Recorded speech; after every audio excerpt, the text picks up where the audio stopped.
और अब बात अफीम की करेंगे।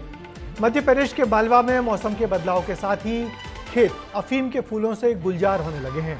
अफीम की मादक खुशबू फिजाओं में फैलने लगी है। मंदसौर के आसपास बड़ी तादाद में अफीम की खेती की जाती है, लेकिन ये आसान नहीं है। इसके लिए पूरी कानूनी प्रक्रिया का पालन करना पड़ता है और कड़ी मशक्कत के बाद ही किसानों को अपनी इस मेहनत का फल मिलता है। विस्तार से देखिए अफीम की खेती पर हमारी एक खास रिपोर्ट।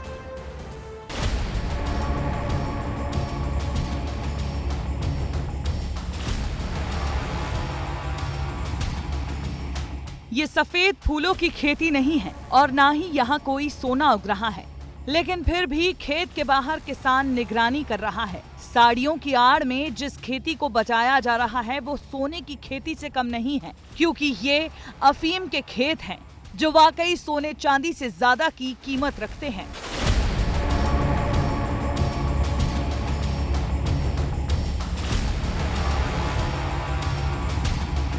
पहले ये रोड पर खेत है तो चारों तरफ बाउंड्री लोहे की जाली द्वारा कर रखी है।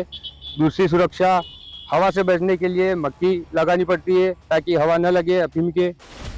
मध्य प्रदेश के मालवा में अफीम की खेती काले सोने के नाम से मशहूर है। यहाँ खेती करना जितना मुश्किल है उससे कई ज्यादा मुश्किल इसे तोते से बचाना है, क्योंकि मालवा के तोते नशेड़ी कहलाए जाते हैं। इतना ही नहीं, अफीम के खेत को चोर उचक्कों से बचाना भी एक बड़ी चुनौती है। इसीलिए किसान फसल की रात भर निगरानी करता है। खेत के पास सीसीटीवी कैमरे तक लगाए गए हैं। हम भी जो है आधी रात के समय में करीब 10 बज रहे हैं और इस वक्त में उसी खेत पर मौजूद हूँ और उन्हीं किसानों के साथ मौजूद हूँ। अफीम कितनी मेहनत कश फसल है, आप आधी रात में भी जो है यहाँ पर मौजूद है खेत में, क्या कहेंगे? जी, बहुत मेहनत करनी पड़ती है। सुबह दिन में हम पूरा फैमिली यहाँ पर निगरानी कर रहा था और नाइट में घर भी नहीं जा सकते, ऐसी स्थिति है। अफीम की खेती मान सम्मान की खेती होती है। जिस किसान के पास अफीम का जितना ज्यादा पट्टा, मानो गांव और समाज में उसका उतना ज्यादा सम्मान। ये अफीम की खेती हमारे परंपरागत पहले हमारे दादा परदादा के जमाने से चली आ रही है। यहाँ रहते हैं दिन में तो कभी घर भी चले जाते हैं। शाम को 8 बजे से जो है सुबह में 6 बजे तक यही ड्यूटी है हमारी। ये मेहनत देखकर आप समझ सकते हैं कि अफीम उगाना हंसी खेल की बात नहीं, लेकिन फिर भी इस मेहनत के बाद किसान के चेहरे मुरझाए रहते हैं, क्योंकि उन्हें मेहनत के मुताबिक अफीम का उचित दाम नहीं मिल रहा है।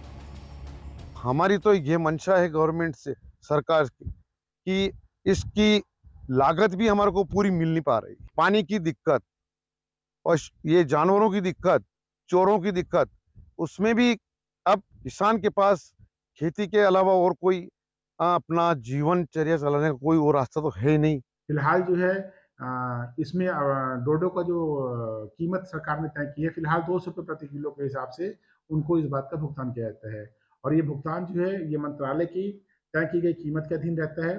भविष्य में जब भी कभी भी प्राइस का रिवीजन होता है तो उसके हिसाब से इनको भुगतान ज़्यादा मिल जाता है। किसानों से अभी ये अफीम 1800 से 2000 रुपयों के बीच खरीदी जा रही है। अगर यही अफीम 5000 तक में खरीदी जाए तो अफीम के किसान यूं परेशान न होंगे। उम्मीद है कि किसान को उनकी मेहनत का उचित दाम जल्द से जल्द मिलेगा। विस्तार न्यूज के लिए मंदसौर से देवेंद्र मौर्य की रिपोर्ट। मगर समय के साथ साथ अफीम की खेती के खर्चे लगातार बढ़ते जा रहे हैं। पशु पक्षियों और तस्करों से रखवाली करना भी बहुत महंगा पड़ता है। किसानों की मांग है कि सरकार अब अफीम के दामों में बढ़ोतरी करे, पॉलिसी को आसान करे ताकि उनको अपनी मेहनत का वाजिब दाम भी मिल सके।